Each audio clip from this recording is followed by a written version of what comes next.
with engaging with clients and youth. So very diverse presentations today. So glad to see all of you here today.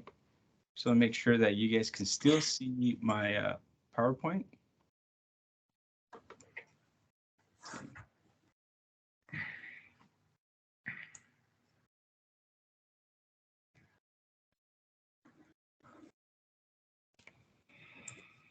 Great. I'm trying out this new news anchor presentation.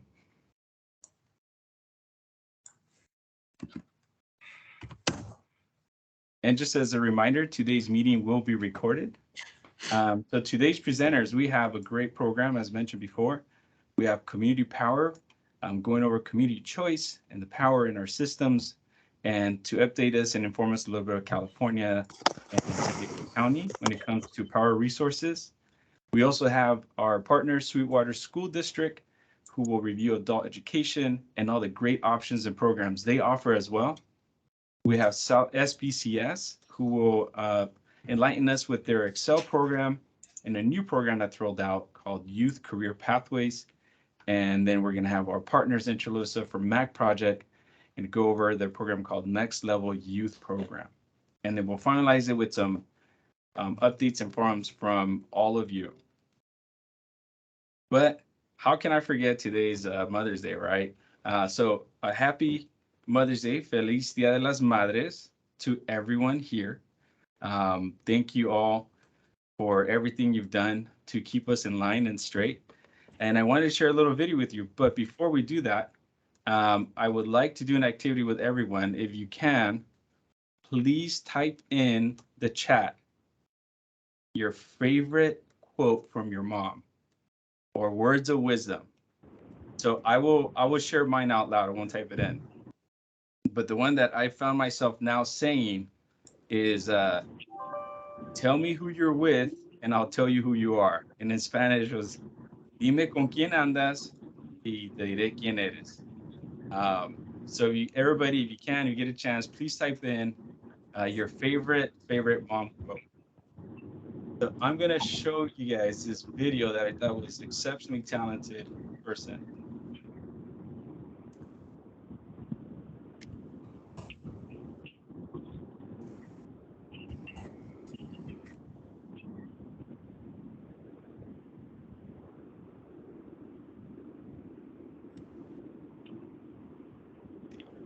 And I'm getting technical difficulties here. So we're going to try this again.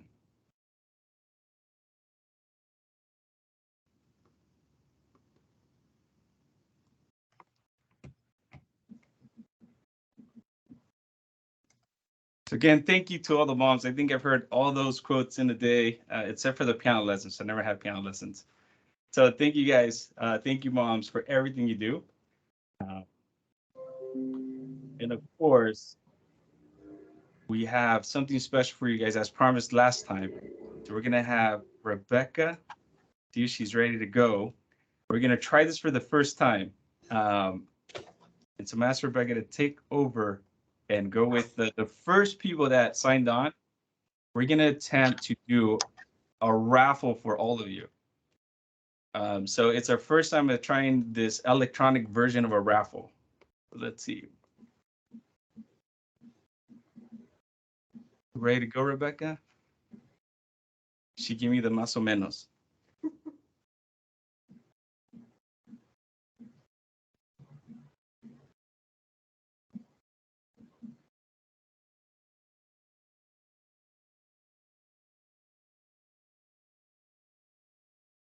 There we go. She did a great job at putting this together. So the way this works is everybody logged in. She got the very first people that logged in, got their names in there. And so we will be in contact with you. We will email you your gift. So best of luck to all the moms today.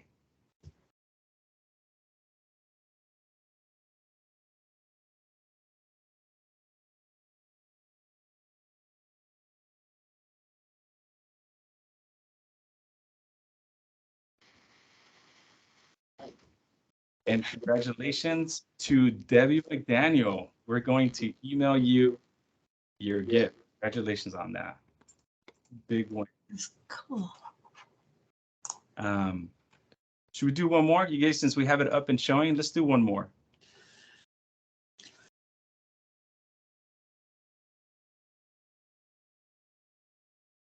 I feel like I need to hear like the wheel of fortune.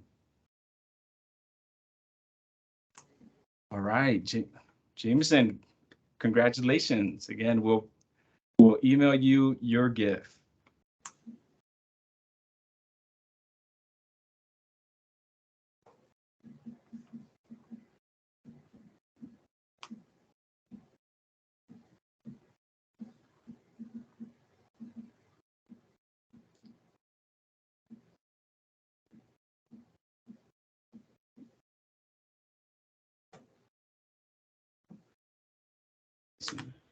All right.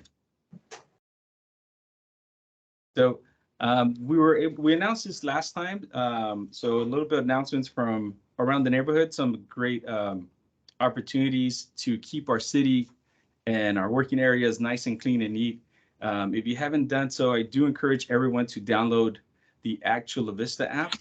I included the QR code there for your convenience. It's very easy. This is for non-emergency situations. So if you're around the city and you see something that like pothole or graffiti or abandoned vehicles and such, very easily you can just use the app, take a picture, report it, and it gets sent to the correct department.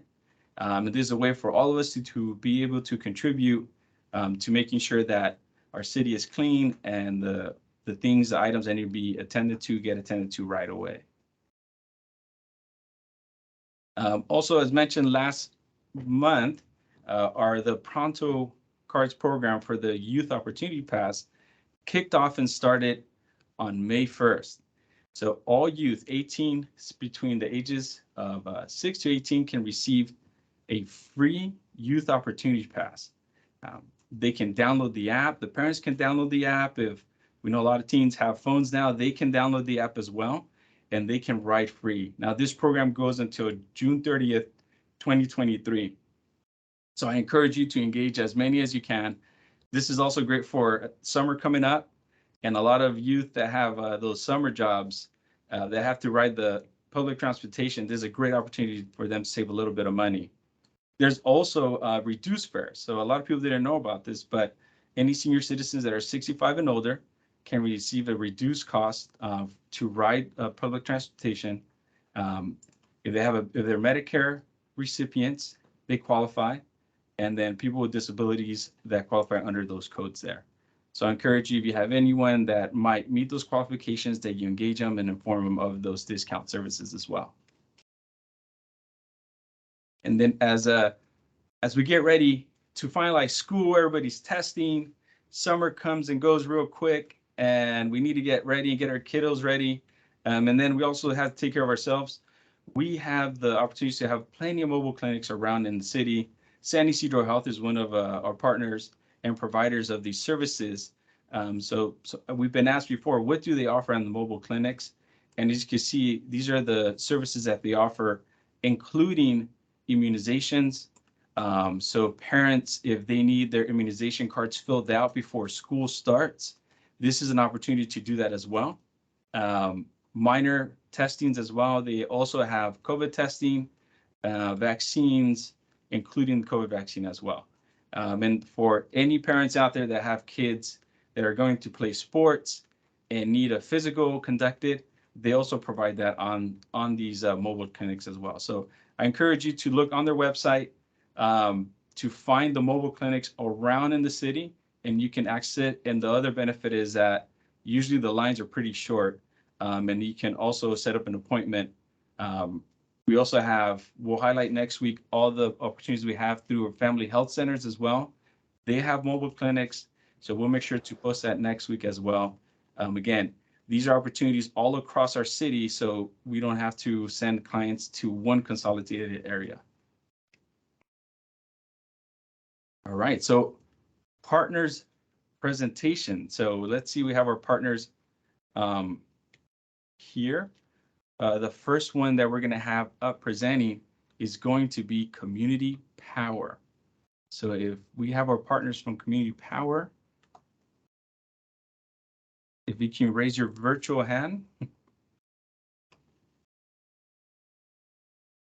Hi, Omar.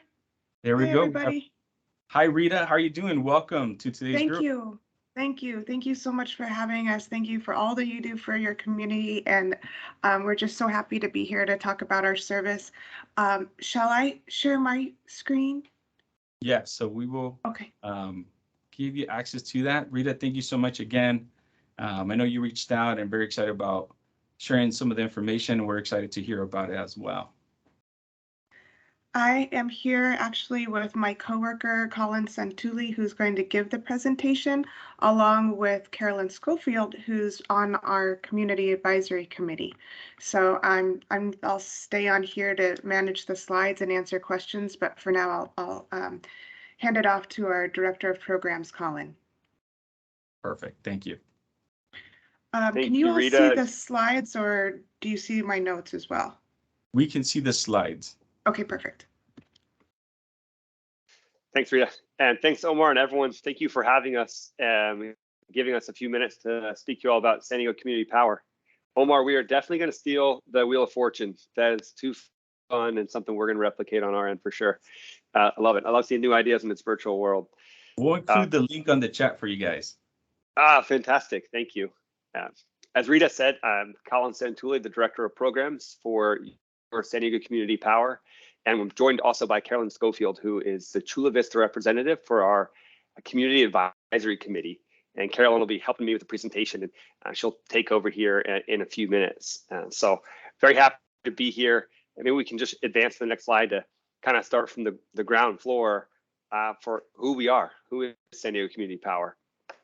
And we are a nonprofit public power agency that was created by you all and by members of the community like yourselves in the cities of Encinitas, Imperial Beach, San Diego, and La Mesa. And those 5 cities are our founding members. And we recently also added the city of National City and the unincorporated county of San Diego County. So those 7 jurisdictions make up San Diego Community Power. Next slide, please. And as I mentioned, we're a nonprofit public agency. So we're governed by a board of elected officials from those 7 jurisdictions. So your mayor sits on our board of directors, as do an elected official from each one of those 7 cities. And what that board of directors does is it directs our main activity, and that is our goal here is to buy as much renewable electricity as we can to provide the residents in those jurisdictions with as much renewable power as we can. The schematic on the screen up here kind of shows where we fit into the public power, or excuse me, your power relationship with your current power provider, which is SDG&E. So you can see SDCP, San Diego Community Power, buys that electricity. We're still using SDG&E's poles and wires to deliver that power and to kind of use that grid. And then you are at the end of this equation, you get cleaner power and then local control and competitive rates with SDG&E. The next slide, please.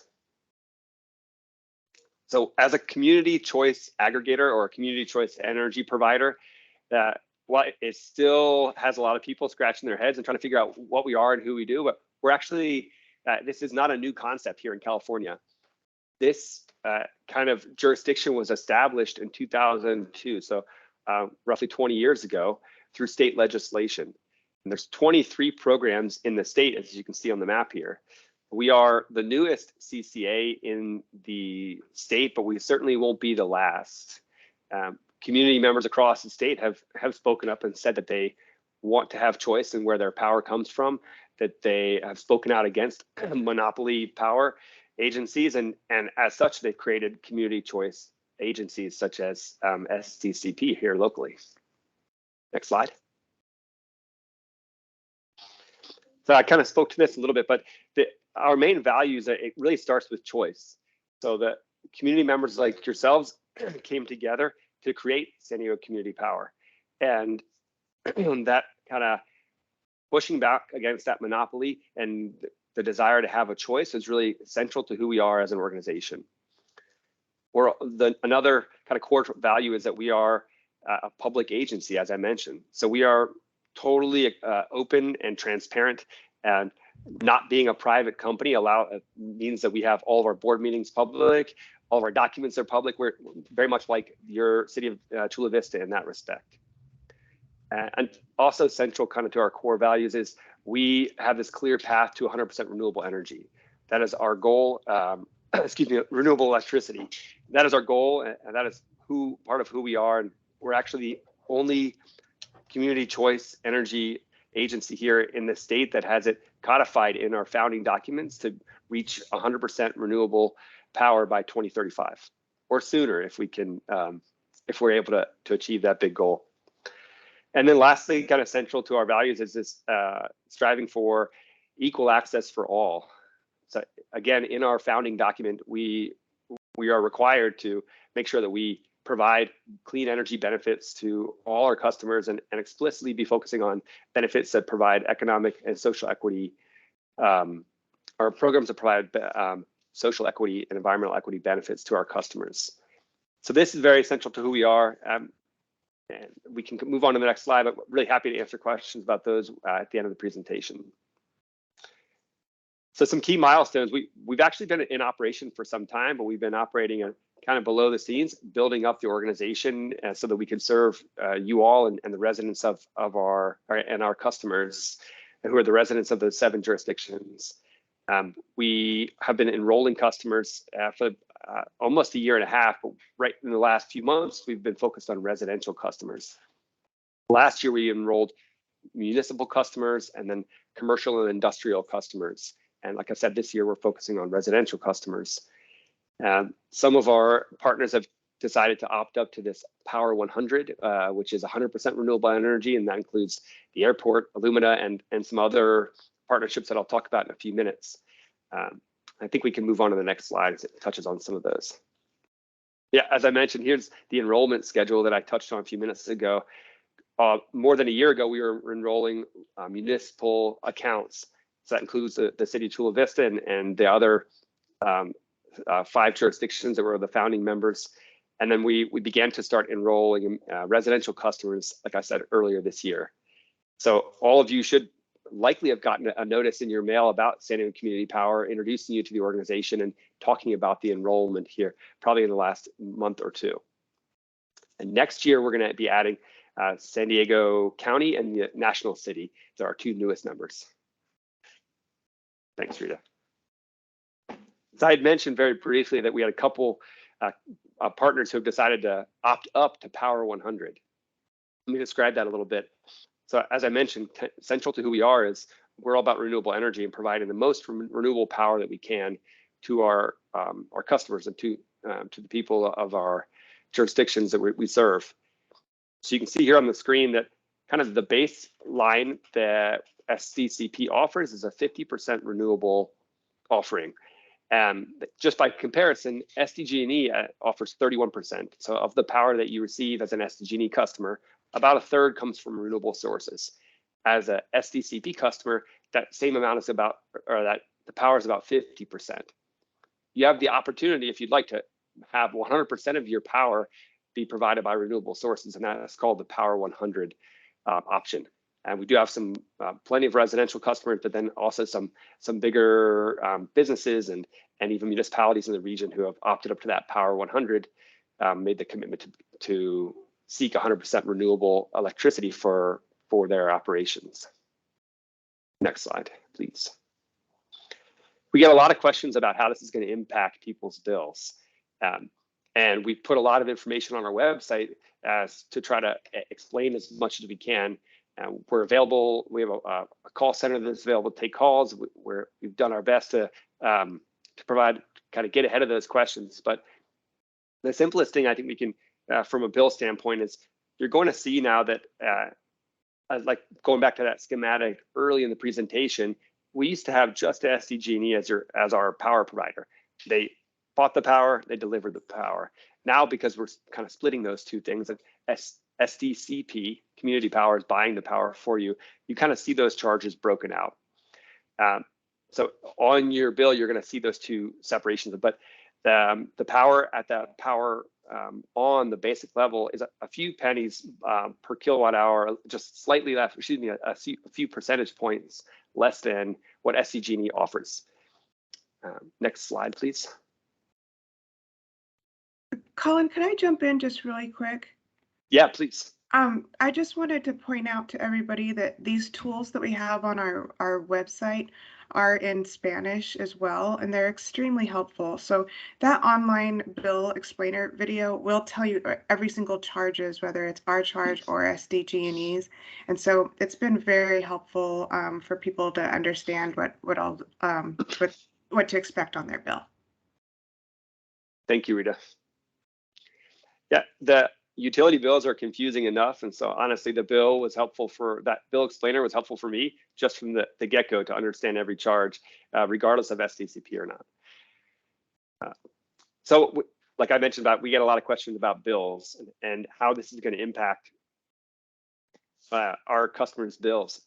And I can say one thing: we kind of think about holistically what is changing, and what's not changing. That the structure of your billing is not changing at all. You're still going to get one bill from SDG&E. Where you're going to see San Diego Community Power on that bill is in the line item that has to do with the purchasing of your power. The reliability, like who maintains the grid, as I mentioned, that's still SDG&E's responsibility. So making sure that the power is reliable is still not changing at all. That's still SDG&E. The rate structures, kind of the different time of use offerings and the different rate structures that are offered to different businesses and different larger commercial customers, those also don't change at all. We mirrored our rate structures to be aligned with SDG&E's. And then lastly, what's not changing is the discount. So as an example, the CareFair customers, those discounts aren't changing at all. They, if you're a CareFair customer, today you'll be a CareFair customer when you're fully enrolled in SDCP. So what does change is some of the things that I've mentioned already. It's that higher percent renewable energy. The base level that SDCP offers, again, is at 50% renewable content compared to about 30% for SDG&E. Of course, we think we have a very effective customer service team. And I mentioned rates. Right now, our rates are about 1% below SDG&E's at that power on level. I think Carolyn's going to speak in depth about this. I'll just touch on it, but we also have a very robust plan ahead to reinvest our revenues back into the community. So I mentioned early on, we are a nonprofit agency, and SDG&E is a for-profit agency, and so that if you can think about it as that they're required to earn some level of return and return that back to their shareholders. We don't have any shareholders as a nonprofit public agency. You all are the people we're accountable to. So all that return that would otherwise go to shareholders, we reinvest that back in the community, whether it be more renewable projects or specific programs to address community need. Next slide, please. So we're doing our best to get the word out. It's tough to be the new agency on the block. And so we have a pretty robust effort through social media, and we've been putting mailers out to make sure that we use a variety of efforts to reach our customer and the residents of our jurisdictions. But we're also really doing our best to find opportunities where we can be invited to talk to audiences like yourselves. So we appreciate this effort.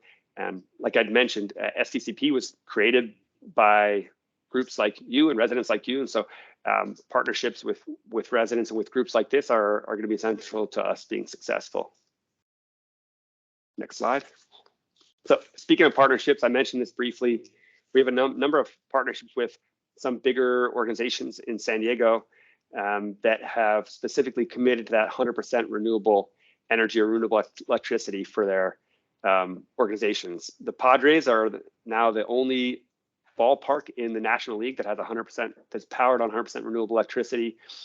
Also our pro soccer teams here, the San Diego Loyal, is a partner of ours, and then the airport as well as Sharp have committed to 100% renewable. They're the Power 100 team, and several others are joining also at that Power 100 level. Next slide, please.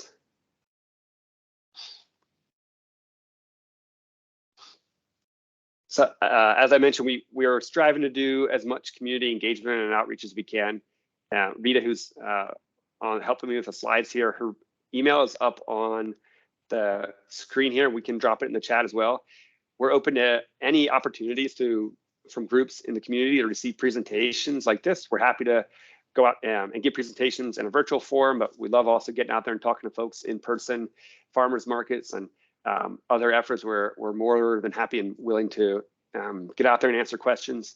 We, like I mentioned, central to who we are is being transparent and open, and getting out and answering questions is really an important part of that process. So we're doing our best to reach out, but of course, if there is a specific need, please feel free to reach Rita or myself or Carolyn. We'll make sure our contact information is available. So with that, I think I'll ask Carolyn to go over their community power plan and how this group can be involved in that effort.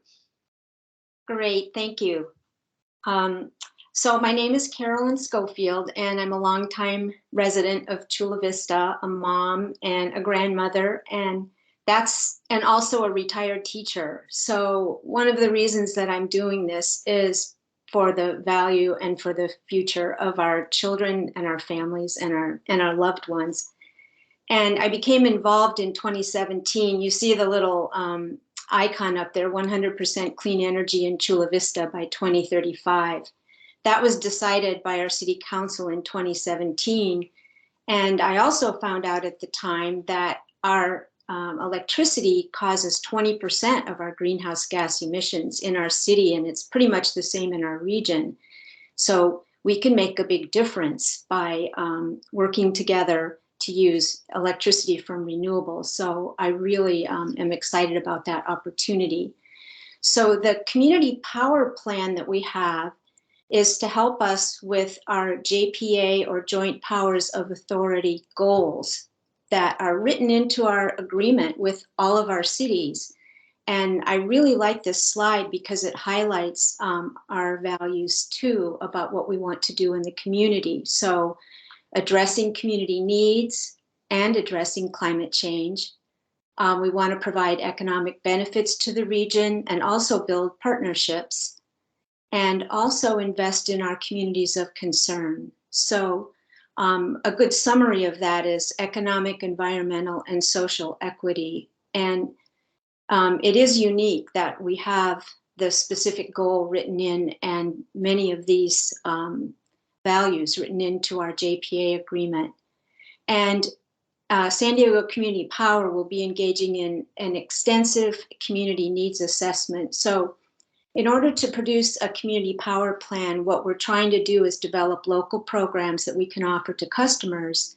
And one benefit is that you still keep all of your programs that you have from San Diego Gas and Electric, but we will also offer programs that come from our excess revenues that are returned to communities. And one more slide. And so the other thing I want to tell you about is that we're just now launching our community power needs assessment, and we will be in touch with you to help us just gather data. So the very beginning is to gather a lot of information from all of our communities and our community leaders and programs. And one of the things that you see up here is our Chula Vista Climate Equity Index. And I think some of you are probably aware of CalEnviroscreen, but this is a personalized version focused on climate equity and also health equity just for the city of Chula Vista. And I'll be putting the link to that also in the chat, and the links to everything that we have talked about today. I'll be putting those in the chat after the presentation. But one thing that's really exciting to me is that San Diego Community Power is going to use our personal data, which shows our economic risks and where they are, and also our needs as far as programs. So some of the programs that we're talking about are things like affordability and efficiency, home efficiency, residential solar and storage, greenhouse gas reduction through, and this is kind of a fancy list, so it has electrification here, which means using once we have clean electricity or electricity from renewables, we can use that for other sources that we have used before, but we can use that for energy instead of sources that cause fossil fuels to be taken out of the ground. And then existing program offerings to customers, we'll be studying those. So we'll be looking for existing programs that are available. Gaps. So for instance, there are programs that offer free solar panels, but the problem is people need to change their electric panel or do some kind of upgrade on their roof to get those. And so that's where these partnerships are really important. And as I mentioned, we're going to use the data from our Climate Equity Index to do this. All right. So thank you. And I want to tell you just a little bit about the Community Advisory Committee because we need a new member from Chula Vista. So there are 2 members from each city, and we advise the board, but we also give information back to the community. So we tell the board how things are going and what the communities need, and then we tell you what's happening. And so our other Chula Vista representative, Ed Lopez, is just finishing his 2-year term. And so we are looking for someone to replace his position. And I'll be putting that link in the chat for you. And I just want to say thanks again for having us today. And it's really been a pleasure to be able to come to your meetings and see all the things that are happening in Chula Vista, especially with this group. I really appreciate it. Thanks. So we just wrapped up, Omar, but I wanted to just mention one last point. I think just so that people understand what residents can expect with our May enrollment, this is an automatic enrollment. So you don't have to sign up, you don't have to do anything, but we want to also highlight that this is about choice. So if for any reason people don't want to be in our service, they can opt out at any time. So we, for those people that are resisting the auto enrollment, which is what we see with sometimes, we'd love for people to know that it's an option to opt out, but we'd love for you to give our service a try. And as Colin made very clear, our whole mission is to provide renewable energy. Thank you so much. Thank you, Rita. I think Carolyn had a follow-up statement. Yeah, well, we have a question from the chat. Oh, and, yeah, if you guys are ready for that, is that good? Yes, we can. And okay. You know, I know you mentioned you're looking for potential leadership. There's no better group than all the participants in here, so you'll be able to find any one of the members. And somebody's revving away. So we'll take our first question, and I think it's Mr. Jameson. Yes, good morning. I had a question about the auto enrollment. So is it everybody that has a SDG&E that has contract with SDG&E will have auto enrollment through that and then they opt out afterwards? Or is it, how does it work? So everyone that receives an SDG&E bill in the city of Chula Vista will be automatically enrolled, and the ability to opt out can take place now or after their enrollment. Okay, thank you. And the question that I saw from the chat says, is San Diego Community Power a company like SDG&E in which you offer services and competitive rates?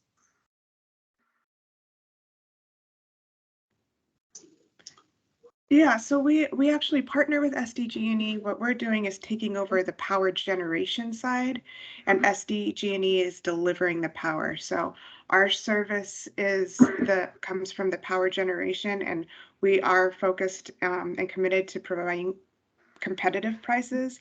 And so right now we're able to offer about a 1 to 2% savings compared to SDG&E's generation. And I think the amount I heard was 1% earning back right now, correct? Right? Or So that's how much, yeah, we're 1 to 2% less. So it's slight, but we're always working to fight for that.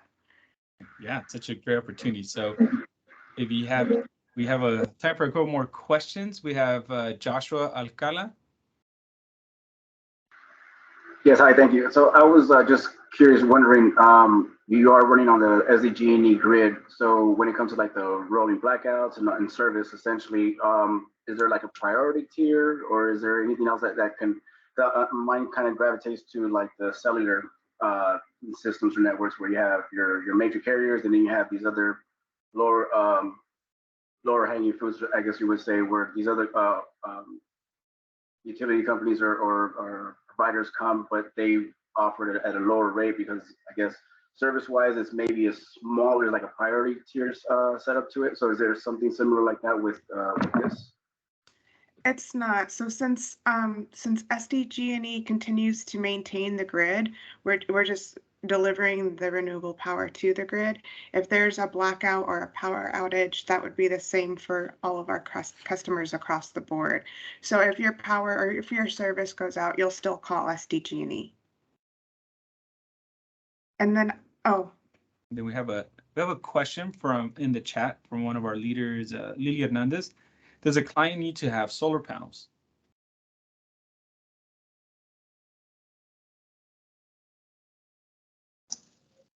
Hi, Lily. No, there's no requirement to have solar panels.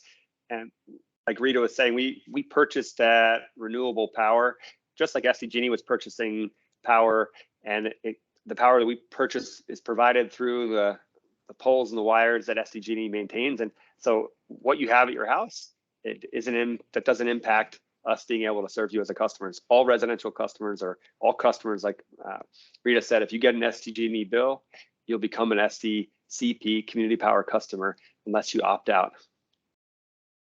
Perfect. Well, I want to give you guys a virtual round of applause. Thank you guys so much for such a wonderful presentation and great information. And then I heard Colin mention that one of you is going to drop your email address on the chat again, so that way if anybody here in the group has a question, they can follow up with you directly, correct? yes, please reach out. My email address is in there. We can also find all of us on our website, but any questions about the service, or even if anyone's interested but has questions about serving on our community advisory committee, please contact me. And there's Colin's and Carolyn's too. So there's all of our information. And thank you so much for this opportunity.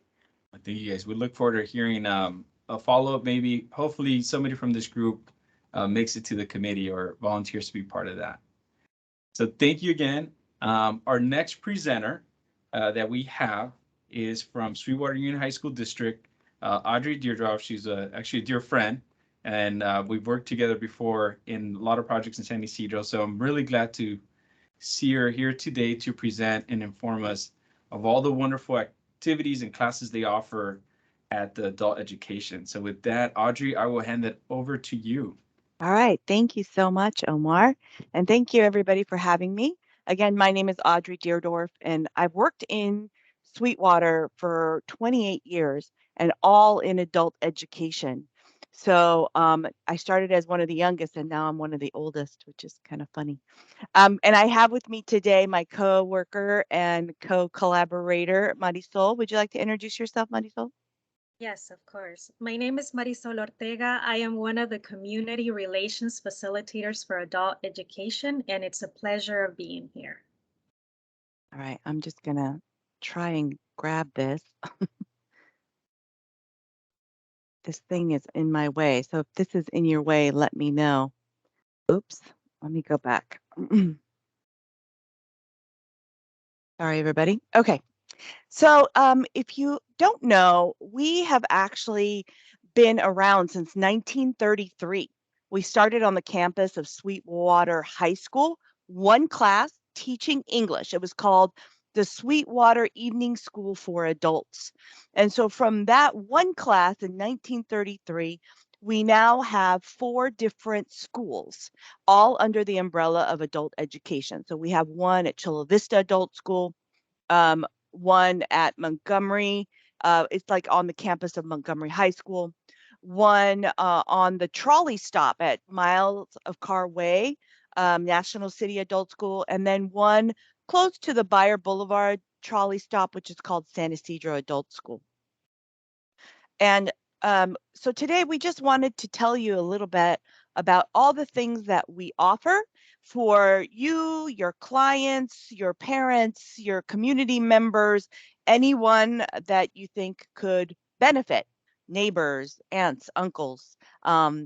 Most of it is word of mouth. We don't do a lot of advertising except on social media.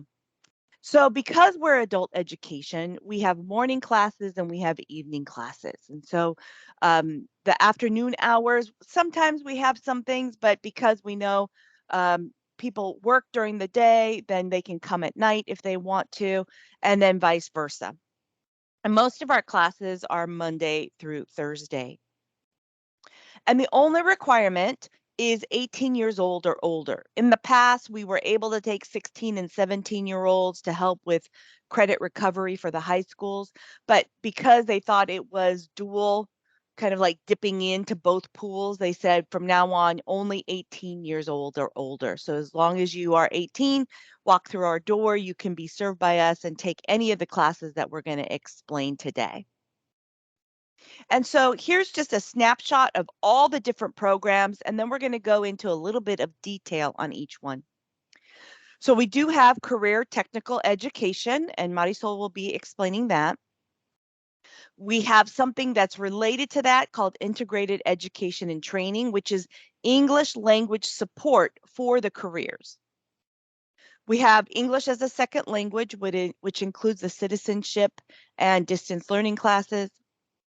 We have digital literacy, which is a kind of a new program where they're learning the basics. You know, this is a mouse, and so I'll explain that. We have our high school diploma program. We have a high school equivalency program, and I'll explain what that is. We have adult basic education. And then lastly, another new program is our Disability and Access Resource Center. So Marisol, why don't you tell them a little bit about career training? Of course. Career and Training Education. Our registration begins in June and classes start in mid-August. And yes, our courses are free for 2022 to 2023 school year. Now, when students enroll in a private career training institute, students sign up to pay $12,000 or $25,000 or even more. And many institutes say, oh, there's financial aid. But no, sometimes financial aid doesn't even cover half. And so the student gets stuck paying this debt for many, many years. So once again, our courses are free. Our career training education is either 9 weeks, 18 weeks, or 1 year training. So what careers does adult education offer? Administrative, professional, and keyboarding. This course prepares the student for success in today's office. Keyboarding. This course will provide the students with the skills to type 40 to 50 words per minute. Advanced manufacturing.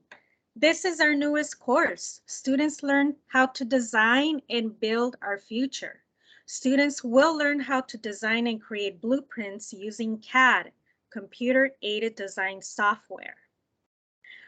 Certified nurse assistant. Students learn the art of patient care. They will learn vital signs, bathing, and recording notes. Medical assistant administrative. This is our front office medical assistant. This course will teach students how to schedule appointments and keep records. Medical assistant clinical. This is our back office medical assistant. This course will teach students to take vital signs, give injections, and sterilization procedures. Medical billing and coding.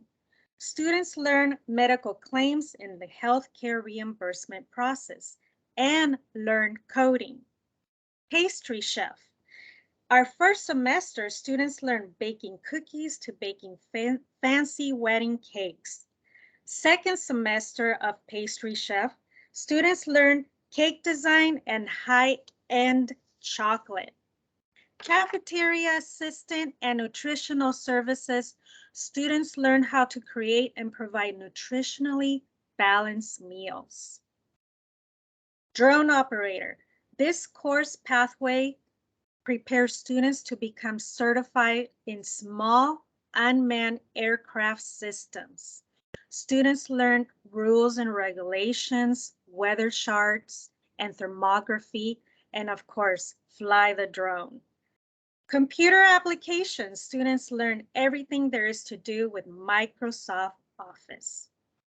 Security officer, students learn safety drills and receive a California Guard card. Welding is one of our returning CTE courses. And in the morning, we are introducing a very unique opportunity to learn welding. Augmented reality is a simulation of welding. And in the evenings is our live welding course. Students learn safety skills and proper welding skills. And I just want to say that we're giving like a snapshot because there's so much that goes into each course. So if you would like a presentation for any of your clients, your parents, your community members, we can come and give a presentation like we're doing now, but with more detail, because we are going to start registering in June for the August classes. And so they fill up really quickly. So if anybody wants to get in August for these free courses, it's better to start registration in June. So just keep that in mind. If anything here, we could always do presentations with your organization. Our advanced manufacturing, and in this summer, we have a math boot camp specifically for this course. Now we're going to see a video of advanced manufacturing. Okay, so I am going to unshare and share again because I didn't share the sound. I should know better after doing so many years of this, or a couple years now of this, but I'm going to go ahead and share that sound. So this is a video. And basically, if you don't know what advanced manufacturing is, it's basically taking an idea, an inventor's idea, and creating what they're envisioning. It can be for the manufacturing companies, like, you know, the Ford Industries or pharmaceuticals or whatever. So it's a really great opportunity. This has the most jobs right now. So that's why we're highlighting it. It's about 35,000 jobs a year right now. So let me go ahead and play that. Let me know if you can hear it.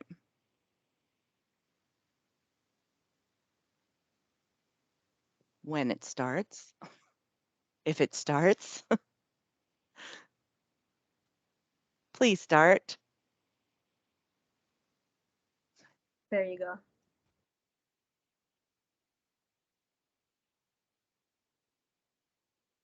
Started, but there's no sound. Okay. Huh. Okay. Let me try it again.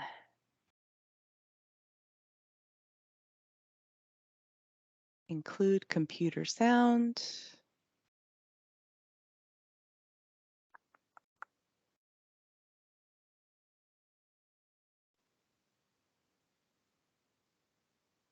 Let me see if this will work.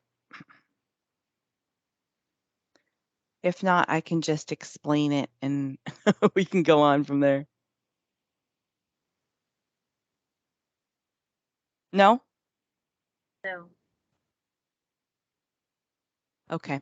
Well, the video is just basically about what the students are going to be learning. And they're going to be using a lot of different technology, from air presses, air compressors, from robotics 3D printing, a CNC mill, which is similar to 3D printing, but they use wood. And so if you can think of all the furniture that we use today, all the designs on the furniture, they used to be done by hand, but now they're done by machines.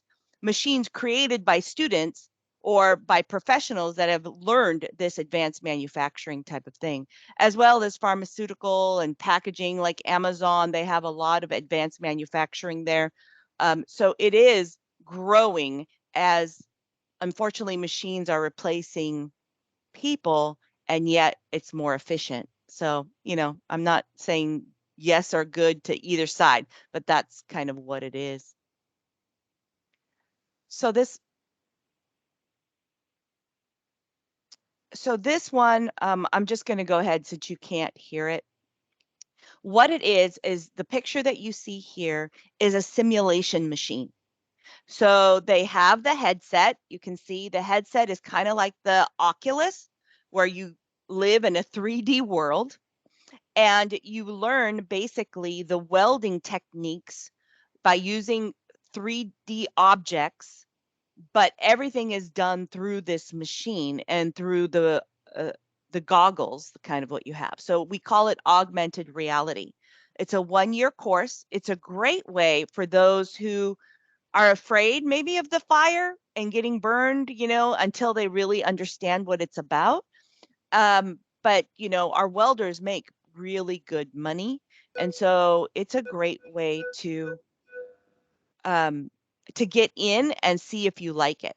And then again, at night, we will have a live welding course if the person is sure, hey, I know I want to do welding. My father was a welder. My family was a welder, you know, and so this could be them at night or during the day. Marisol? IET, Integrated Education and Training. Now, while taking a CTE course, we have students that need English support, and they can enroll in our IET program. This gives them a language and vocabulary they need for their career training course. We want students to feel okay, that it's okay to ask for help, and never put language as a barrier between getting a job. Students will have their CTE instructor and their IET support program at the same time. Yeah, so it's a cooperative. It's like cooperative learning. So the IET teacher is in the classroom with the teacher.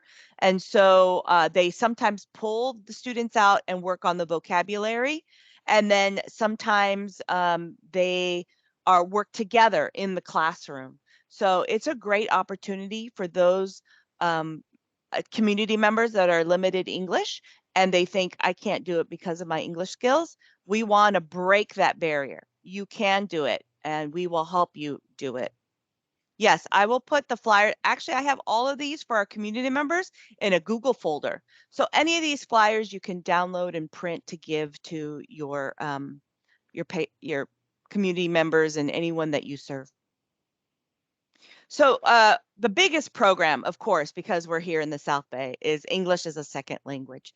And so in the past, we had grouped all the students together, no matter what their goals were. And we just found that it was hard to meet the needs of the students. And so what we have done is we have created 3 different pathways. So when the student comes for assessment, we ask them what their goals are. And so if their goal is to get a GED or HiSET or to go on to college, we'll put them in the academic pathway. If they're looking to learn English to get a job or to basically move up in the position that they already have, we have a workplace ESL pathway. And then if it's just, hey, I need to help my children with their schoolwork. I need to be able to communicate in our community in English. So then that would be the community pathway. So it's really effective, and we're finding that more and more our students are getting what they need with these pathways. So these are also free. Everything is free, and this is open enrollment. So they could, even though we only have a month left, if they really wanted to get started, they could jump in right now and register at a school. Along with this, we have English language classes that focus on citizenship. So if there's anybody in our community that is trying to become a citizen, before they actually start the process, we recommend that they come here because we are going to help them step by step. We're going to help them fill out their N400. We're going to help them with the 100 questions, the interviewing skills. They practice with one another. And if you follow us on social media, we're always posting different student successes of those who became citizens. And then they come back and they tell the students, and it's really great. We're actually going to have a citizenship ceremony at the end of this month, just to celebrate all like 100 to 200 that have become citizens through this program. So it's a preparation class. And then for those that work and have family commitments or other commitments, and really they don't have time to actually come to a school site, you can learn English at home by using a program called Burlington English. And so it is self-paced. The student would meet with the teacher once a week for only 15 minutes to review their homework, to go over different things. Only the first meeting, they actually ask you to come in, bring in your laptop or your tablet so they can show you how to access the program. But after that, you would just stay at home. And of course, the program is open for 24 hours, so if you can't sleep in the middle of the night, you can always learn some English while you're at it. And then, as I was saying, this digital literacy class for our community members that are afraid of technology, we're going to give you the basics. This is a mouse. This is how you turn it off. This is how you turn it on. This is how you use email. We're going to talk about internet safety. I don't know about you, but I'm going to give you a little tip. Instagram right now has a scam going on. And I've had a couple of friends on Instagram that their things got hacked. And what they're doing is they're sending information saying, hey, I'm going to start a new clothing line. Can I put you on my website or put you on this and click here? And so it's being sent from friends' emails or friends' accounts. And so you think it's safe, even though, because you haven't talked to them, you've only seen them on Instagram, right? So just beware that that's going on. But we learn about internet safety and how to be safe. And then because we rely heavily on Google applications, then we do Google Apps as well. So it's at all 4 school sites. You just have to call the school and register. It's the only one that's in the afternoon. It's about 12:30 or 1 o'clock for 2 hours. Next is our high school diploma program. So if there's any community member that has never gotten their high school diploma with us, then we say, come and get it. A lot of times the employers will give you a higher salary when you have a high school diploma. It's great. We're actually going to have a in-person graduation on June 1st. And just the stories, they're incredible, of past hardships and the struggles that they did. And now that they get their high school diploma, what motivation and what confidence it brings. And so you can come and do that as well. Anybody that you're serving, anybody that 18 years old or older. And then if you think, well, I need it quickly, I don't really have the time to spend 2 years in school to get a high school diploma, you can get what's called a high school equivalency. It's basically testing out of high school. So you take 4 to 5 exams, depending on if you take the GED or the high set. What's the difference? I usually say GED is like Walmart and high set is like Target, right? It's the same stuff that you buy, but it's just 2 different companies. And so one has 4 tests, one has 5 tests. Our preparation classes prepare you for each test, and you take the test one at a time. And you do have to pay for that, but we also have scholarships. And for those that are limited English and they have a high level of education, say in Mexico or in a Spanish-speaking country, you can actually take this in Spanish. As long as their reading and writing levels are very high, you can take this in Spanish and still get a certificate of equivalency.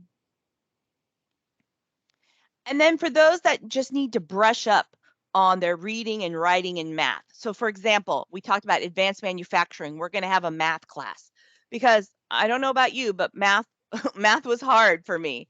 And the more that we're seeing students come through, this is the #1 problem area is math. And so we help brush up on math. We do the basics of math.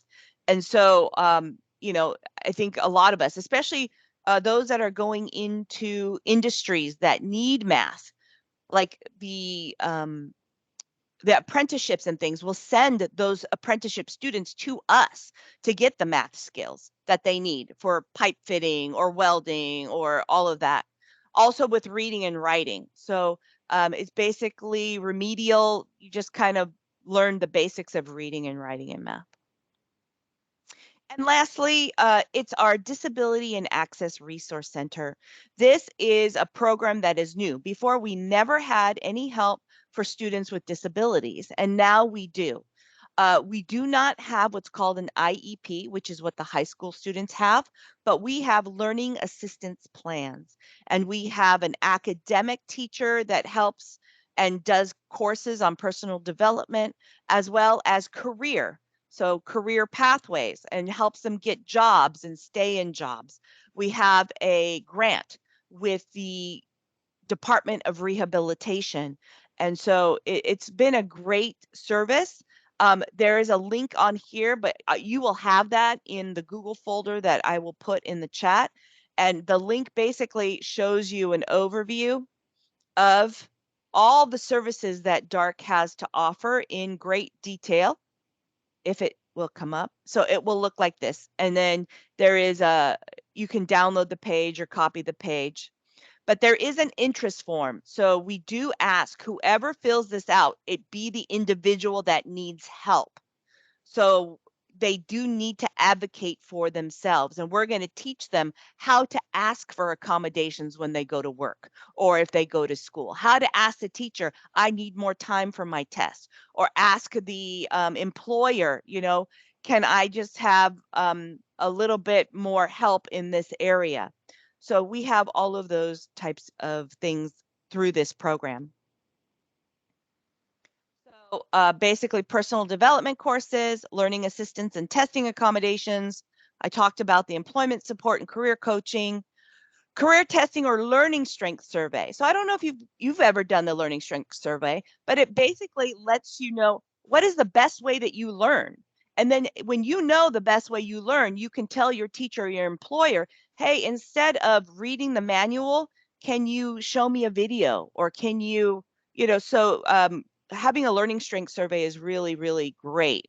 And also disability testing. We have a lot of students that, I had problems in school when I was young and I never knew why. And I would like to get tested. And we can do that for you as well. And so this is our website. This is our QR code. If you want to take out your phone and scan the QR code, it goes straight to our website. You can follow us on Facebook, Instagram, and Twitter at SUHSD Adult Ed. Thank you, Omar, for demonstrating that. Okay, and that's it for us. I don't know if we have time for questions, but yeah. Audrey, well, thank you so much. Wonderful information, a lot of great detailed information. I think some had questions, but they were answered during the chat. I went ahead and I added the Google Docs that you shared with me in the chat as well. So for some of you that are wondering about the flyers and such, that's included in the chat under my name. But I wanted to share your quote, Audrey, from your mom. Never ask for anything, but if they offer, take it. Love it. Yes. It's actually not my mom's quote. It was my grandmother's quote, but my grandmother is gone now. But yeah, she would always, never ask, especially when it came to money, always take it. If I offer it, you take it. Just don't ask for it. Yeah. Rather than one of my mom's quotes, when we used to go to a party, she said, leave the rice and beans, take the meat. I love it. So we have any questions? We're kind of sawing a little bit. See if anybody has. We probably have time for one question. I don't see any hands raised. So that means you guys did a wonderful job of explaining everything. I think you guys have such a wonderful programs. And again, I want to reemphasize that they're all free. People can walk away fully trained and ready for a new career. So thank you so much for offering these great opportunities to a lot of all our community members. So I look forward to sending some of our clients over to you and seeing our community members thrive. Thank you so for having- much. Yeah, thank you so much. Perfect. And then I want to share one more quote since we asked everybody to put in their favorite mom quote. I love this one. Cuando tengas hijos, entenderás. When you have children, you will understand. Very true. I have 3 daughters and now I understand. Actually, I think I understand less. But thank you again. Let's give them a big virtual applause. Thank you guys very much. And up next, we have SBCS that will review the Excel program Youth Career Pathways. So if you, SBCS team, if you are on, if you can go ahead and let us know, please. We're here. Yay. Glad to have you guys. Welcome. Hello. Thank you so much. So let me see. I'm not very savvy with the Teams. So let me see if I can do this. If I can do it, you can do it. Okay. Let's see.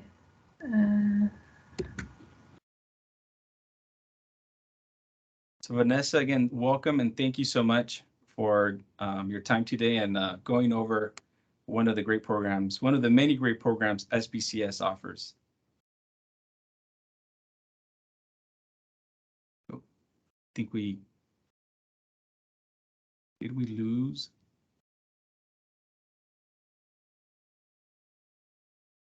I think so. We may have lost her. Okay, so we're gonna stall by maybe doing a raffle. What do you guys think? Raffle time? Okay, let's go ahead and run a raffle.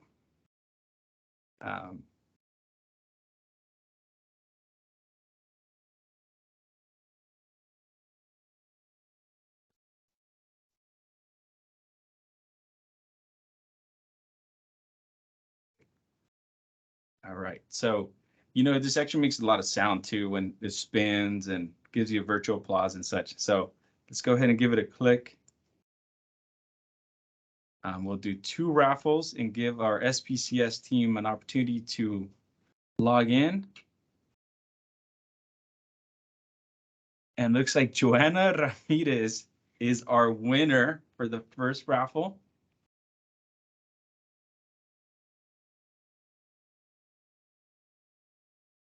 And then we will go again.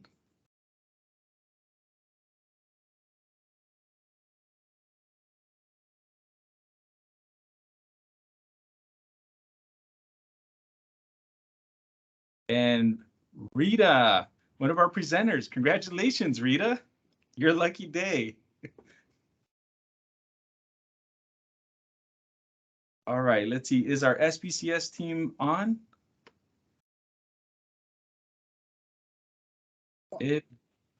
I'm here, but I'm not sure. It doesn't look like Vanessa's gotten back on yet. Okay, Penny, let's see. Is our Mac project team here? We'll probably switch it then and give Vanessa some time to log back in and get her presentation set up. Perfect. Our Mac project team, if you don't mind going next, I would greatly appreciate it. Do we No have problem. Always flexible. Oh, Valerie, perfect. Thank you so much. So Mac project, thank you so much. You guys done great work. Been in our community for such a long time and always dedicated to the betterment of people. So thank you so much. I will hand the microphone over to you. Wonderful. Well, thank you so much for having me. Valerie Hash. I am a career programs manager for the Economic Development Department with MAC project, also known as the Metropolitan Area Advisory Committee on Anti-Poverty. Today, I'm going to go briefly over, a little bit about MAC, and then I'm going to focus on our Youth Workforce Development Program. So perfectly aligned with a couple of our other presenters today. I'll also quickly touch on our Unidos en Finance program, which is an adult education program as well. And I'm also able to answer some of your questions on other MAC programs if you have them. I'm going to go ahead and share screen. All right, so thank you for having me once again. I'm here with the MAC project, the Metropolitan Area Advisory Committee on Anti-Poverty. I feel like a lot of people have heard of MAC, but they may not necessarily know all that we do. A lot of people that do know MAC may know a portion of what we do, but not necessarily all of what we do. So what we do is really support our families, and we do so across 39 different locations all over San Diego County. We have a headquarters in Chula Vista on 3rd Avenue. And we also have a headquarter campus, our North County campus in Vista. We work with 75,000 people every single year, all the way from down in San Ysidro, all the way north to Fallbrook. And we are now expanding more opportunities in Imperial County. We do this through our 5 core pathways: economic development, which is what I work with, education, health and well-being, housing, and advocacy and leadership development. Now, as you can see on this map, we are all over the county. Up in the North Counties where you're going to see most of our orange dots, and that is our child development centers. We are the largest early Head Start provider for San Diego County. And we are constantly looking for additional opportunities to expand that network. We are also offering adult education training for our parents that are working with those particular child development centers. Another notable, some notable dots on here is our teal dots, and that is our housing. We are an affordable housing provider for San Diego County. And we also have a few new ones in the pipeline, which are those teal dots with the little circle around them, the little purple circle that lets you know where we are currently building additional opportunities. We also have a couple recovery homes down in the south, and we have our very own charter school next to our headquarters in Chula Vista, and offer additional services and programs to help our families have healthy homes and healthy living situations. Over the past year and during the time of COVID, we actually ramped up a lot of the work that we've done. We've provided $4.6 million in direct aid to our community members, so direct cash in hand so that they can decide the best place to utilize that for ensuring their families have what they need to not only survive, but thrive here in San Diego. We were a partner for Operation Artemis, just like many others that are with Chula Vista Community Collaborative, helping those students or those children find their host families. We have 974 units currently for our affordable housing. And we actually have 1,200 units slated to open very soon. So we have a lot of construction going on, including a tower in National City, which is going to be the largest tower in the South County. We do a lot of advocacy work. We do a lot of economic development work. I'm very proud of what we're doing with our VITA program, ensuring that participants can receive maximum income tax returns. This year, one of our maximum returns was $25,000. So we brought in, I believe it was $4.8 million into the hands of our VITA participants. So like I said, some people know a small piece of what MAC does, but according to the numbers, we do a lot in our community, and we hope to help expand those opportunities through education and partnership. We play very well in the sandbox with others and love to partner with our other community organizations to enhance this impact. Today, I'm going to focus on our workforce development programs, particularly our Next Level program and our Unidos en Finance program. Both programs are economic development, providing an opportunity to learn and obtain gainful employment. So gainful employment meaning that it is living wage, provides benefits, and provides full-time opportunities. So first I want to dive into Next Level, and this is our Youth Workforce Development Program. Formerly known as Connect to Success, we have advanced some of the opportunities, revamped a little bit to make sure we're providing maximum opportunities for our participants. So Next Level is a program for 18 to 24-year-olds. They should be interested in earning some sort of post-secondary certificate. And we're looking for certificates and certifications that will provide them with those living wage jobs. So we do a lot of education and outreach early on before we select which partner we want to work with, which education partner, which includes some of the education partners that are on today, that ensures that they will be able to obtain that in about a year. And sometimes it's less than a year, sometimes it's a little bit more, depending on the client. We don't cut them off at a year, but it should be within a reasonable amount of time to get them to start working and create that pathway to their next level of education and their next level in career. It's really designed for those that need a little bit of personal guidance. There are plenty of students who are ready to go to Sweetwater Adult School and have the aptitude to be able to go through the entire process, obtain everything that they need, advocate for themselves. And we're really here to support those that don't necessarily have that voice yet. We want to help them gain that voice so that they can become self-sufficient and advocate for themselves once they have completed our program. So who's right for Next Level? We're really looking for our 18 to 24-year-old opportunity youth. So those who are unemployed, underemployed, and disconnected from education. They should have authorization to work in the U.S. because our ultimate goal is gainful employment. If they have completed their high school or GED, awesome. If they have not, then we support them in that as well, partnering with our charter school, MCCS, as well as the adult education opportunities like Sweetwater Adult School. They should also be willing to enroll in that job training program. And we'll provide lots of guidance and opportunities to select which is the right program for them. We do not prescribe a program and say, hey, this is the one you should go to. We always make sure to give our participants options and education so they can make the right choice that is best fitting for them and their family. They should also be willing to work with us on a regular basis. We work with our students weekly, bi-weekly to ensure that they are on track and we are providing the supports that are needed. And of course, they should be ready to apply for gainful employment. Some of our participants are already working. Maybe they have a part-time job, at a retail store or a fast food restaurant. That's fantastic. We'll do everything we can to work around their schedules, but our goal is to get them into living wage, full-time employment opportunities with advancement opportunities and benefits. So really looking at ways that they can use this education to find a career that's going to support their families, not only now, but into the future. Some of the things that we provide with our Next Level program is tuition support. So some of our participants may request a CNA program that's going to cost about $2,500. When you're working, every day and living paycheck to paycheck, it's very difficult to, save that money. And when things come up, that's the first thing to go when it's time to pay for emergencies. That's going to be their first thing to go. So we want to make sure that's not a barrier for our participants, and we provide tuition support for our participants, as well as intensive case management.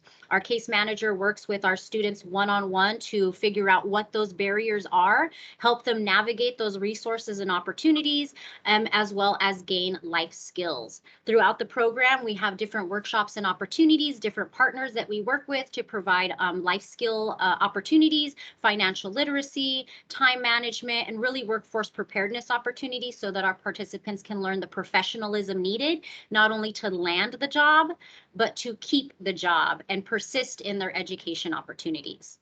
Everything from food assistance, transportation, bus passes, mental health services, tutoring, all of that is what we provide with our job developer and our career coach and case manager, as well as myself, the program manager. It's really all about making this career map. We figure out what are the skills and values, the knowledge that this participant has, the knowledge that they want to gain, and then really map out all of the different steps that they'll need to take in order to get to their next level for this career, and then beyond that. And I think that's really exciting because sometimes people think, oh, this must be a program for kids that aren't college bound. That is not true, because a lot of our participants do go to college. They participate in college programs to gain their certificates, their certification. Then we show them their pathway to what their next level is. So our CNAs are looking at what it takes to be an LVN and an RN and a nurse practitioner. So they know what that career pathway is so that they can figure out how to advance themselves. Here's a good example of, what we talk to our students about. Sometimes it's hard to leave what is familiar, what is known. And if they are working, say in the service, industry, receiving part-time work, on the fly, maybe sometimes it's SeaWorld, sometimes it's Taco Bell, whatever it is, they're just trying to get money in their pocket.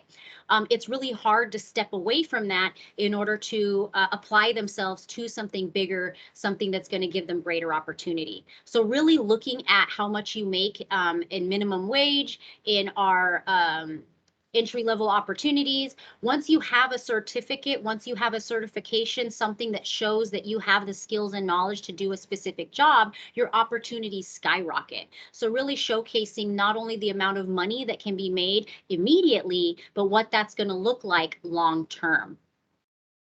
So what are the expectations of participants that come to next level?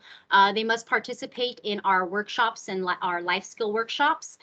We work with them directly to find the right kinds of workshops for them, and we give them multiple opportunities to work with us. They participate with our case manager for that extensive case management and figuring out what those barriers are. How do they navigate those resources? We connect them to a specific post-secondary training program.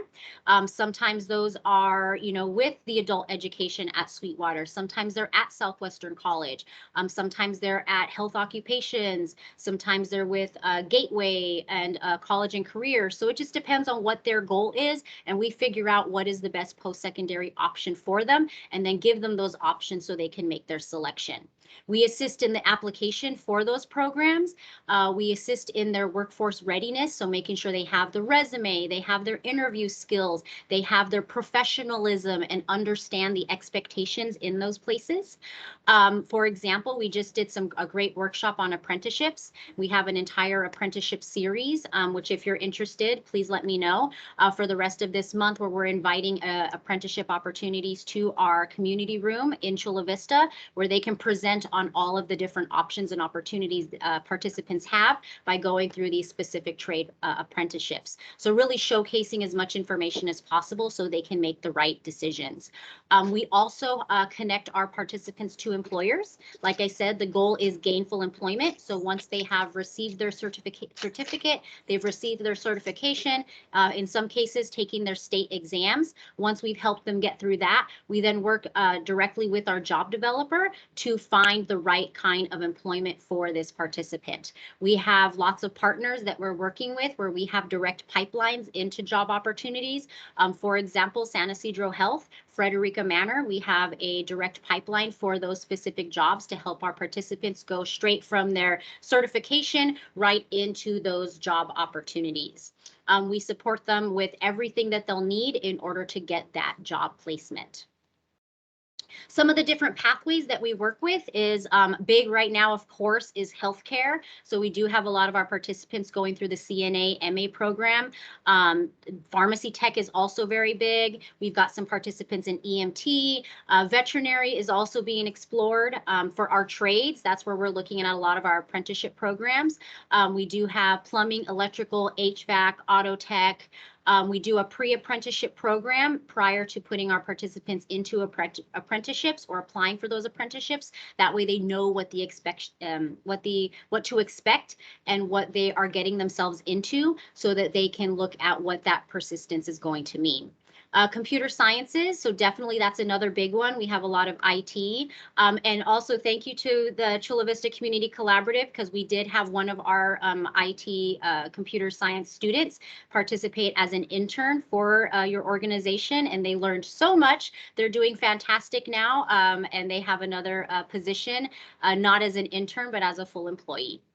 So also child development, culinary, finance, hospitality, business. There's many other pathways. These are just some of our most popular, but we work directly with our students to identify what those pathways are, if they're the right fit, and what the opportunities are in that specific pathway. So we do look at job market availability. We follow a lot of what Workforce Partnership puts out as far as what's in the pipeline, what is going to be open, and what are going to give living wage opportunities. We don't want students to go into a certification that is not going to provide them with a living wage opportunity or is not going to have a really great job outlook. So we follow labor market information very, very closely to ensure that we're providing the right kind of guidance for our students.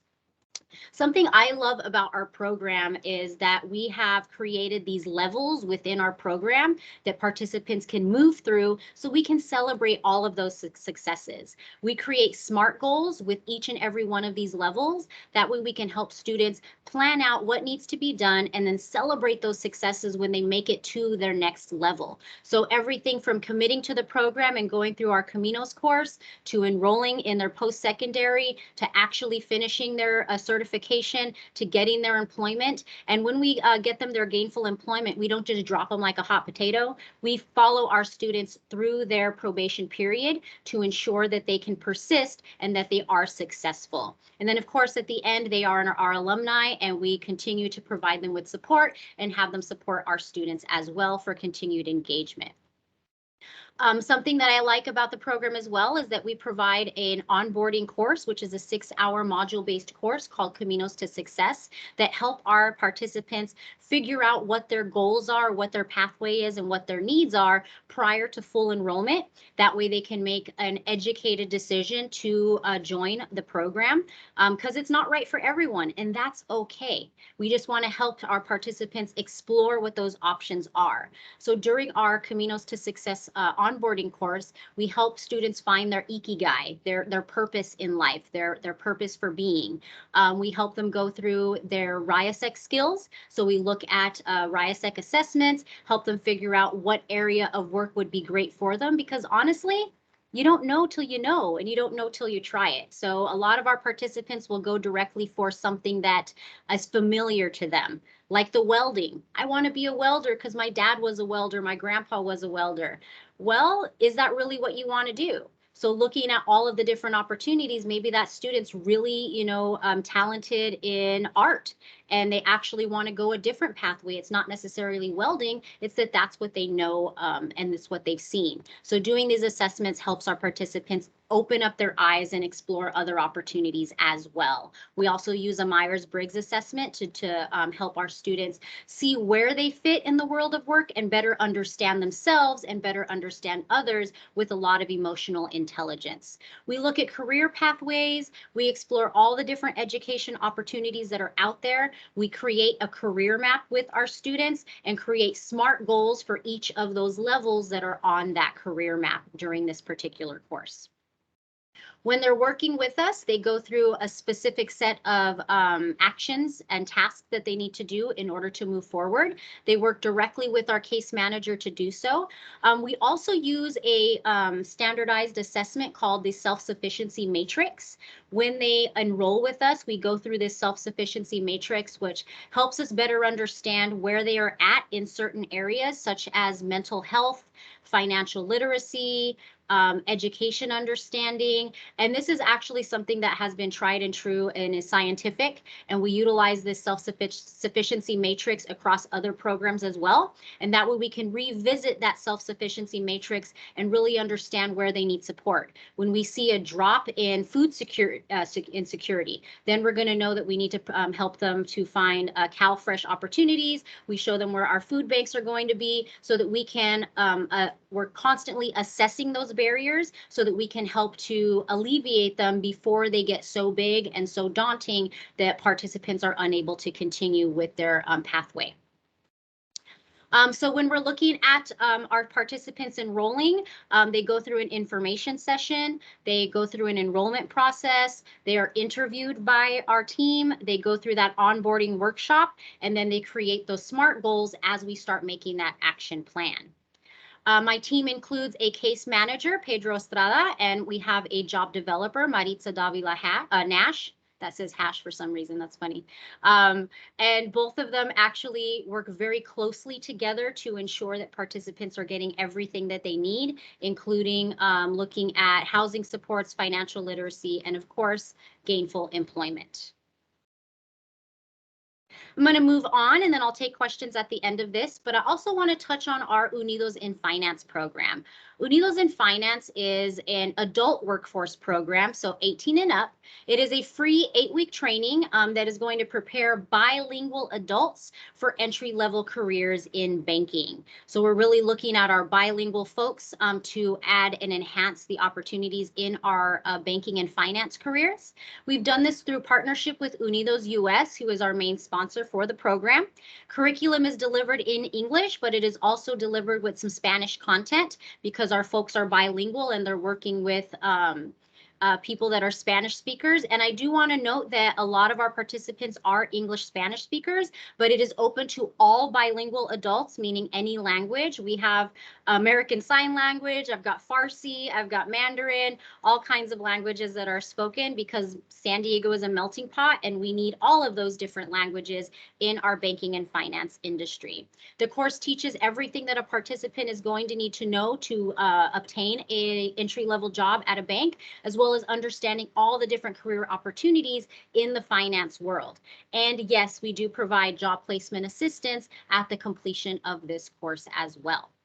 The reason that we have this course is because the Latino population in the US is underbanked severely. Almost 30% of Latinos are underbanked, and more than 30% of Hispanic households do not have mainstream credit. This is a huge problem. And they figured out that a lot of it has to do with the representation in our banks and credit unions. Here in San Diego, you can still go into a bank as a Spanish speaker and not find a banker or a teller that speaks Spanish and can help you. I'm sure many of us have had to go into the bank or go into, a financial institution and translate for our family members. And because that is a normality, we want to change that by providing more bilingual speakers inside our banks and credit unions at the front line. It also showcases the fact that there's not a lot of Latino management in our banking sector. So in order to grow that, we're going to have an influx of Spanish-speaking participants at the entry level so that they have all of the skills necessary to grow in that career pathway. For our participants, they enjoy it because they have a leg up on all other applicants that go into applying for banking roles, especially entry-level customer service and teller positions, because they already have all the information and education necessary to do the job and do the job well. They also love it because we provide them with direct networking opportunities with our local banks and credit unions. And the financial institutions love it because they already have pre-trained employees that are bilingual, culturally competent, and understanding of what the expectations are in a bank or credit union at this local level. Candidates for UIF should be 18 or older, should have a high school diploma or GED, the right to work in the United States, no adult felonies because banks do background checks since you are dealing with people's money. They should have English language fluency, but should be bilingual. And we're looking for a little customer service background. So if you've done any type of customer service, our banks want to make sure that we have happy, smiley people. We can teach you everything you need to know about the banking world, but we can't teach you to be nice and happy and smiley. So we're looking for those kind of people that are willing to, work with customers and be happy about it. We want people that are confident with a strong work ethic, that are really looking for that next level job in banking. And we've had some excellent participants from our local community colleges, as well as referrals from our local community institutions that have been able to obtain gainful full-time employment at our local banks and credit unions. Some of those banks and credit unions that we are working with right now, Union Bank, Chase, California Coast Credit Union, Banner Bank, Mission Driven Finance, Pacific Premier Bank, First Bank, My Point Credit Union, Torrey Pines Bank, Mission Federal Credit Union, and of course, Bank of America, who is one of our sponsors as well. This is a collaboration with Unidos US, and Ernst & Young, which is also a financial institution, partners with us as well. All of these different institutions visit with our students. They provide mock interview opportunities, and at graduation, all of these institutions provide direct interviews for open opportunities at our local banks and credit unions. So both of these programs are really designed to help our participants find gainful employment in a career pathway that has high growth potential. We want to make sure that we're helping our participants get themselves to that next level, find what it is that they need to do in order to get there, and we're going to give them all of the different guidance that they need to do so. At this time, I'd like to open up for any questions, comments, concerns regarding our economic development programs, or actually anything that MAC has to offer. I'm happy to chat. Well, first off, Valerie, great job. Thank you so much for a lot of this a lot of great information and great opportunities for our community members. So I'd like to offer you a virtual applause if everybody could join us with that. Great job. We probably have time for one question, and then we'll have South Bay go on next, as we're coming up against our ending time here. So let me see, do we have any questions? I don't see any hands raised. And again, usually that's a sign that you did a great job of really giving us all the details, information we need. We look forward to... Information will be in the chat. We are open.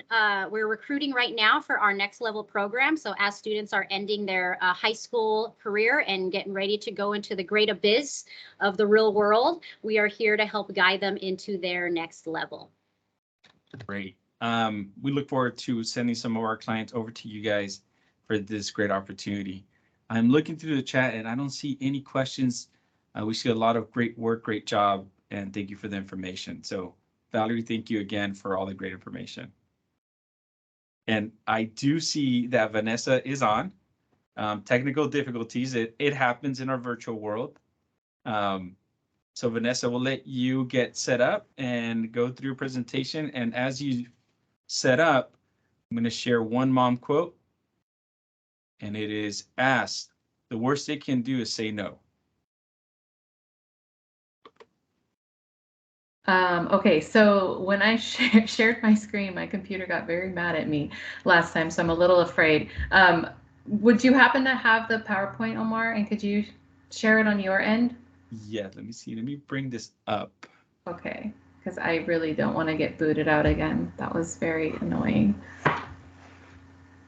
Okay, I'll get it going. While I do so, when you go ahead and introduce yourself and a little bit about your...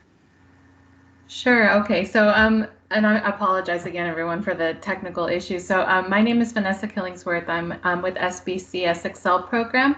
We're a career readiness program for youth, and I have with me Penny Randazzo, who is our adult mentor in the program. So, Penny, if you want to introduce yourself. Sure. My name is Penny Randazzo, and I am the adult mentor.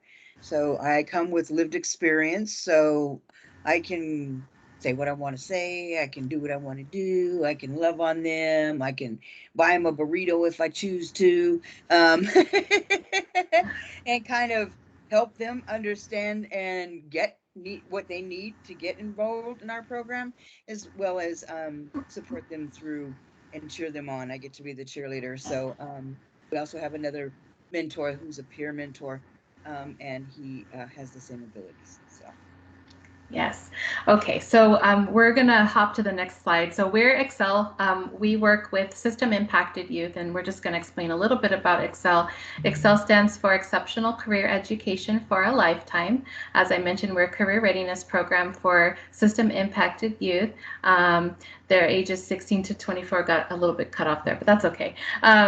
The gist of the information is there. So we work with two main populations in our program. We work with current and former foster youth, and then we also work with justice-involved youth. And so that can mean any type of justice involvement. It doesn't have to mean formal probation or that they were in jail or anything like that. It could mean, you know, arrests, any interactions with the court, anything like that. The only other criteria for our youth is that they have to live in San Diego County, have an address that they use here that's in San Diego County. Our program is available countywide, so that's a nice thing.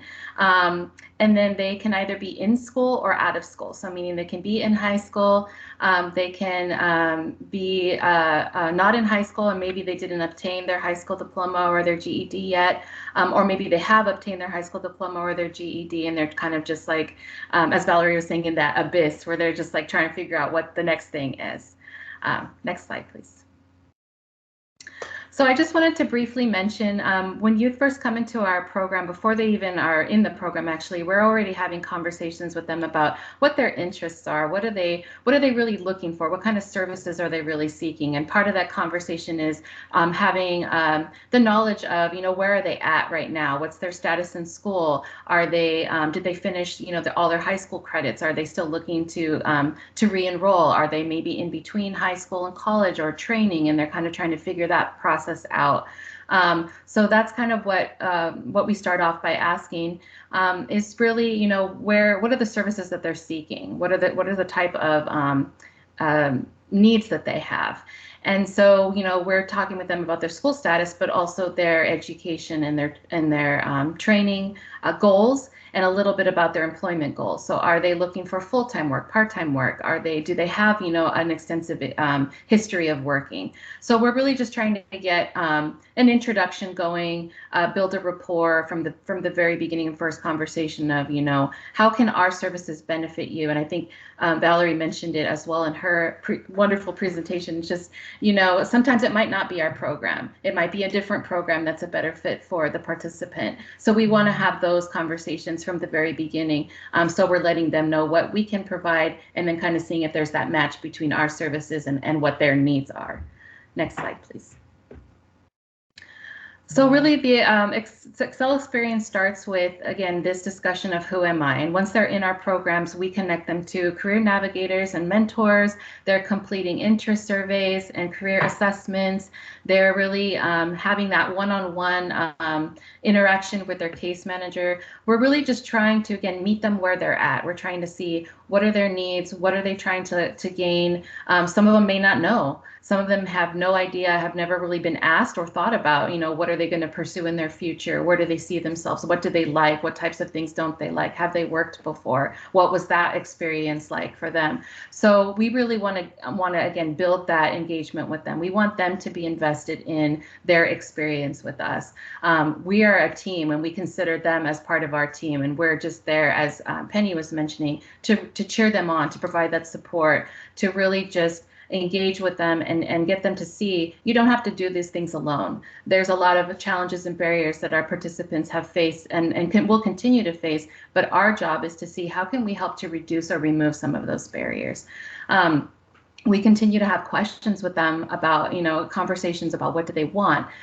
We do a lot of career exploration and individual goal setting from the very beginning and throughout the time that they're with us in the program, where they're planning, they're helping them to plan their education out, helping them to see, like, do I need to fill out this college application or this training or this apprenticeship? So we're really trying to engage them again in, what do I want? What do I need? Thinking about those things, the skills that they would like to develop, whether it be, their time management, whether they want some more in a specific occupation or specific vocation, or just professionalism in general. There's a lot of ways that we do that, but one of the main ways is through our work readiness classes and workshops, which is something that we provide for all of our participants so that they can develop those basic foundational skills that they will need to pursue any type of career in the future, but also, can be more specific to and tailored to whatever it is that they want to do. In our program, we don't believe in cookie cutter. We're very much engaged in the individual. We're very much looking for, what are your specific needs, your specific challenges and barriers, and how can we support you in overcoming those? One of the other things mentioned on this slide is, the supportive services that we provide. And that's a financial piece of our program. We offer benefits for attending our work readiness classes. A participant can earn up to $500 for just attending our work readiness classes. And in addition to that, they can receive support with things like a bus pass or, clothing for work if they have an interview coming up, if they have a specific uniform that's needed, if they need even a laptop computer or, school supplies, a notebook, printer, ink. I've even purchased people like a desk and a chair because they had nowhere to sit and study. So we're really trying to see how can we get them and support them with these goals and these needs that they have. Next slide, please. So throughout our program, we're wanting to support them in the gaining experience portion. So we're trying to give them opportunities in paid internships. Our participants have the opportunity to do 240 hours of a paid internship where it's really tailored to, again, what are their specific interests and needs. They can kind of let us know, let their case manager know how what they want to do, maybe the area that they live in, what is their schedule like, do they have other commitments that kind of take away some of their availability during the week. We have a business service representative that is really, his main job is to go out in that community and find something that's a good match for that participant. So again, it's very individualized to what that person wants to do. It's someplace that they can get to easily. It's someplace that is going to be providing them with those foundational skills, again, that they can get that experience that's going to take them to that next level of their career pathway. We also are offering them job shadowing opportunities. And again, just having more conversations with them of how can you develop your pathway? Is that going to be through volunteer work? Is that going to be through doing pre-apprenticeships or apprenticeship trainings? So we're always having these conversations with them as they go through. We're also looking to help them just gain skills in general, professionalism skills, communication skills. How can they make healthy choices in their lives? A lot of them, again, have been, living paycheck to paycheck or, homeless or have been just really struggling, maybe recently incarcerated and just coming, trying to re-engage in the community. So we're really trying to really assist them in, again, meeting them where they're at and what skills do they really need to get to that next step in their pathway. And then ultimately what we're trying to do is help them to reach their goals of, either employment or education. We're trying to really help them to see if they can if they can get into college, if that's their goal, if they can get into a training program, if they can get into an apprenticeship. Or also, just job placement. Many of our youth say, that was, I'm really interested in college, but not for right now. Right now, I really just want to work on developing more of my career pathway. So we kind of have those conversations with them and see, like, where is it that, we can provide that support. Next slide, please. So again, the benefits of participation, we provide that career counseling, guidance, case management. We do have mentors available, as Penny mentioned, adult mentors, peer mentors. We're paying them for the work readiness classes up to $500. We're helping them develop communication skills, professionalism, financial literacy skills. We have that paid internship opportunity. And one of the other things that kind of got cut off here too is just that we also do provide a year of follow-up support to our participants. We want to make sure that they're supported throughout the time they're with us, even after they've obtained, the employment or gotten enrolled in college or training. For one full year after that, we want to make sure that we're providing any support that's needed in terms of, transportation, clothing, school supplies, those types of needs. And then the participants are also able to earn financial incentives, which are just like money that they can get for achieving, a certification or a degree, or obtaining a job or maintaining the job or maintaining enrollment in school. So those are kind of the financial benefits. Next slide, please. So this is just examples of some career pathways that we have worked with, setting our participants up in entry-level positions or helping them to explore sciences. As it has been mentioned, health science is a big one, social services, customer service is also a big one. And we're really always having this conversation with them as well as what's growing in San Diego, where is the need, where are those priority jobs here in our area, and how can we link you, how does that fit in with your career pathway, and how can we link you to those opportunities and experiences. Next slide, please. This is just some photographs of our team, and I just wanted to mention, we can go on to the next slide.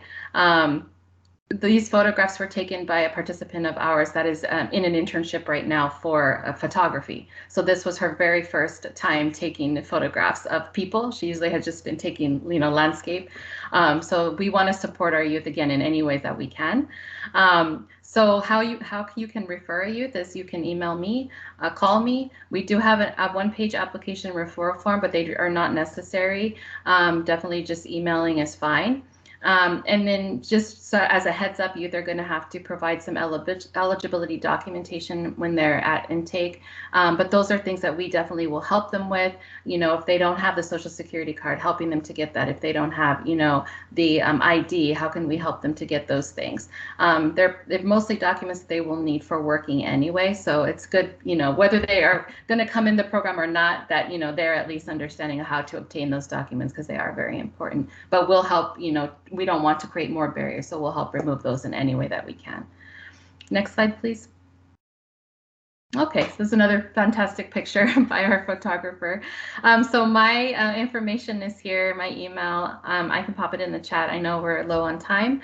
And then my phone number as well, I can put that in there too. And I just want to allow Penny, if she has any last words to add. Oh, thank you so much. Yeah, I just wanted to say, so lived experience. I was that justice involved youth that unfortunately was trauma informed from a very young age, and then spent a lot of my life until I was 39 with a drug addiction, and I've been sober the last 25 years. So, and I've been through every system you can think of, including losing and reunifying with my children. So I understand what my children went through. I have a child that was raised by a family member, so I understand what it's like when a child is not connected, like our foster youth. So some of that stuff gives me the tools to be able to communicate with them a little better, and I don't come with that therapeutic, lens. I'm more like a buddy. And so is our other mentor. He has lived experience as well. So it kind of helps them feel a little more comfortable, reduces their anxiety, so that we can teach them, because we don't do it for them, we teach them. One of the things my grandmother used to say is, teach a man to fish, don't fish for him, otherwise he'll eat a day instead of a lifetime. So that's what I try to do, model and role model and encourage them to take those steps. So that they can learn that they can do it and that they are capable. So yeah, that's it pretty much. Thank you, Trying to Penny. make changes. Yes, thank you for having so us. much. You should drop that quote in the chat. That's a wonderful quote there. We have time. Maybe we're going to take one question that was pre-typed in, and it was in regards to helping youth or that are experiencing homelessness right now. Mm-hmm. It was from Ms. Miramontes. Do you help them specifically? There it is. Do you have a specific program to support homeless individuals? So we have, our program does work, several of our participants actually are homeless or they're couch surfing. So we do work with homeless individuals. They do not have to be housed to be in our program, for sure. And then through the linkage with us, we would help to find them whatever housing resources that are needed, because we understand that, stability in housing is an essential piece of being able to be successful in other areas of your life. So we will for sure provide those resources and the support. And then as far as, I'm not sure of other services that you would be looking for the youth, but we would definitely, again, link them to whatever they want. And then I know we do have another program with SBCS called LEAP that is specifically for youth that are graduates of high school that are seeking college or support with their, they're getting into their first year of college, and they work specifically with homeless individuals as well. So those are two, our program and that program are the two that I can think of off the top of my head through SBCS. Great. Well, thank you, Vanessa and Penny, for your time today and for bearing with the virtual challenges. We do appreciate your time. And Penny, maybe I look forward to grabbing a burrito with you sometime. You did mention that. But thank you so much. Again, great presentation, a lot of great information today regarding youth and young adults. And if there's that opportunity to help their trajectory to become self-sufficient or self-improvement, I think we had a lot of great presenters today highlighting that. I'm going to rush through to the next portion, which is our forum. So if you have anything you'd like to announce, please raise your virtual hand. Oh, before I forget, let's give them a big virtual applause. And let's have if you have any updates, please raise your hand and then we'll call on you. We have just a few minutes.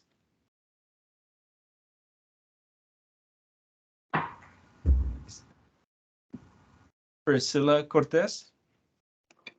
Hi, yes, good morning, everybody. Such valuable information. I appreciate everybody's time. I'm with Learn for Life and I'm excited to share. I did put in the chat our free trauma-informed learning community opportunity at Diego Hill Central, and it's open to all to collectively come together and support each other and learn about adaptive practices and PACES score. So there's opportunity to participate and attend, or if you would like to set up a resource table and share this information with our guests, that's available as well. I did put the information in the chat. I'll do it again. Again, Priscilla Cortez with Learn for Life. Thank you, everybody. Thank you, Priscilla, for joining us today. Do you have any other updates from the group? Miss Maria Miramontes? Thank you. Good morning. Just to remind everyone that the mobile clinics will be at Vista and Vista Square, serving any families with physicals, immunizations, and any COVID testing at Vista Square this Thursday from 9 to 3 p.m. Thank you. Perfect. Thank you so much. I know we have the COVID tester set up, so if stop by and keep them busy. Any other announcements? All right, seeing that there are none, want to thank everybody again. Just a reminder, our next meeting will be, oh, we went all the way from the beginning. Next month's meeting will be on June 17th. Our presenters are UCSD, McAllister, PCG, and Goodwill. So it looks like we have another great program for you guys next week with great presenters and always invaluable information. And with that, a very heartfelt Feliz Dia de las Madres for everyone. You're greatly appreciated and never forgotten. And to everybody that joined us today, thank you very much. Have a great rest of your day. Thank you, Oma. Thank you. I'm going to leave the chat on. So if you want to scroll through the chat and grab some information, again, it's recorded. And then we do post it, and all the notes are posted as well. But if you want to grab some information right now, we're going to leave this on for a couple more minutes. Is the next meeting in person? No, the next meeting is still virtual. Okay. Great question. August